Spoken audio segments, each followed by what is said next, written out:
Katherine Brown stood by the floor-to-ceiling windows of her Midtown office, the city sprawling beneath her in a restless blur of taxis, pedestrians, and flashing billboards. A perfectionist by nature, she thrived in this environment. Neat stacks of contracts and case files surrounded her desk, each one a reflection of her meticulous craft as a real estate attorney.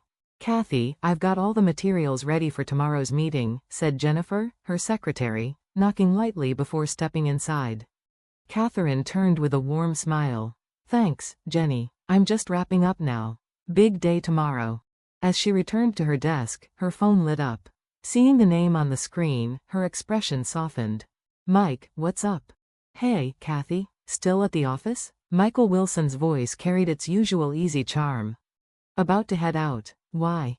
"No reason. Just wanted to see you. Can I swing by on my way home?" She smiled. "Sure, but you'd better hurry. I might beat you there." They'd met 5 years earlier at a dinner party. Michael, a serial tech entrepreneur, was breezy and instinct-driven, everything Katherine wasn't. She handled the details, he trusted his gut. "Tomorrow's your final dress fitting, right?" Jennifer asked. Katherine nodded, a spark in her eyes. "I'm nervous, but mostly excited." The wedding was 2 weeks away, every detail planned to perfection.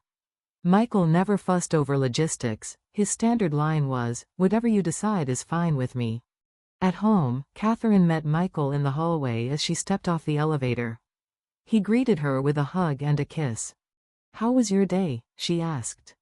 Meetings, oh, and I signed a new contract," he said with a laugh. "Details?" "Didn't really read it." She gave him a mock glare. "One day, you'll regret not reading things carefully." "Relax, I've got good instincts," he said, already moving toward the kitchen. "What's for dinner?" As they cooked, her phone rang. "Elizabeth." Katherine hesitated, then answered. "Liz? Hey, sis, I might be late tomorrow for your fitting." "Work's running over," Elizabeth said, her tone airy and unbothered. "Liz, it's the final fitting. Please be on time." "I'll try," she replied vaguely. In the background, Michael called out, "Hey, Liz." Katherine ended the call with a sigh. Her sister's charm always seemed to earn her a free pass with their parents, leaving Katherine to play the responsible one. "Don't worry about her," Michael said, squeezing her shoulder. "She's got her own rhythm." That weekend, Katherine visited her parents in Connecticut. Over tea, her mother commented on the bridesmaid dress, misremembering it as Elizabeth's choice. Her father asked about Michael's parents. They, Katherine confirmed, would attend the ceremony. That night back in her apartment, Katherine opened her laptop and navigated to a hidden folder, the prenuptial agreement. She'd added a special clause. If Michael failed to appear at the wedding, 40% of his business shares would transfer to her. It was a safeguard, nothing more. Michael, true to form, had signed it without reading. On the wedding day, sunlight streamed into the luxury hotel's bridal suite. The room buzzed with stylists and friends. "Perfect," the hairstylist said, securing the final flower in Katherine's hair. "Is Elizabeth here?" Katherine asked Jennifer. "Not yet, but she'll make it," Jennifer replied. Then came a knock. A hotel staffer stood in the doorway, face pale. "Miss Brown, the groom hasn't arrived. The ceremony's in 30 minutes. Katherine's stomach dropped. She dialed Michael's number. "Hey, Cathy," he answered cheerfully, music and laughter in the background. "Where are you?" "Everyone's waiting." A pause. Then, "I'm in Hawaii. With Liz." The words hollowed her out. "What? Your parents are here too. We're having a little celebration." She demanded to speak to them. Her mother's voice was calm, almost cold. "Michael and Elizabeth make a better match. You'll understand one day." Katherine's hands trembled. Her father's laughter drifted in from the background. Michael came back on the line. "Let's just forget the wedding, Cathy.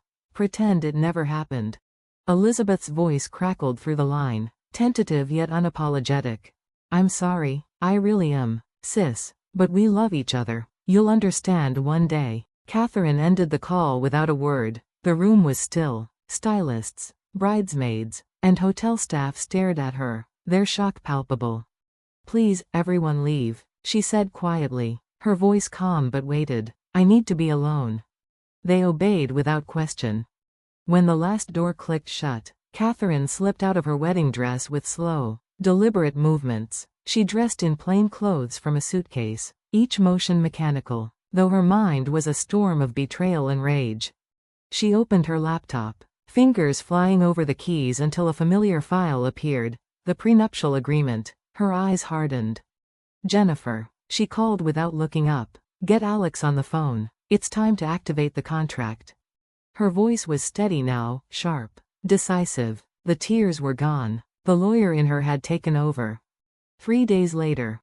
Katherine's office was a fortress of glass and steel. Sunlight poured through the floor-to-ceiling windows, reflecting off the piles of contracts on the conference table. She wore a tailored black suit, her hair pulled into a sleek knot. No grief showed in her eyes, only cold, controlled focus. "Michael Stock," Alex Donovan began, sliding a folder toward her, "is in a precarious position. As per the prenup, a no-show at the wedding triggers an immediate transfer of 40% of his company's shares to you. The clause is airtight." Katherine scanned the pages, her pen tapping softly. "When can we convene the board?" "Tomorrow morning," Alex replied. "Major shareholders are already aware. They're furious with him, questioning his ability to lead a billion-dollar company."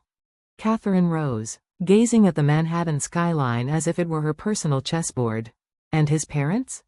"I spoke to them," Alex said, his tone almost gentle. "They're livid. His actions embarrassed them publicly. They stand with you completely." Katherine's lips curved into the faintest smile. Michael's parents, staunch believers in honor and tradition, would never forgive such disgrace. "They'll be joining us in Hawaii?" she asked. "Yes, same flight." She turned to Sarah, her second counsel. "And my parents' trust?" Sarah's eyes gleamed. "Secure. The amendments you filed 5 years ago are valid. They think they're in control. But the truth is, you hold the authority to manage their assets."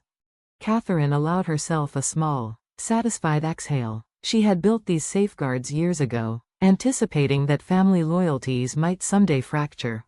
"Jennifer, travel details?" "First-class seats booked. We leave for Honolulu at 11 tonight. Arrival morning. You'll have a private villa at the same resort as Michael and the others. They won't see you coming." Katherine reviewed the final document, her pen gliding across the signature line. "Then we proceed."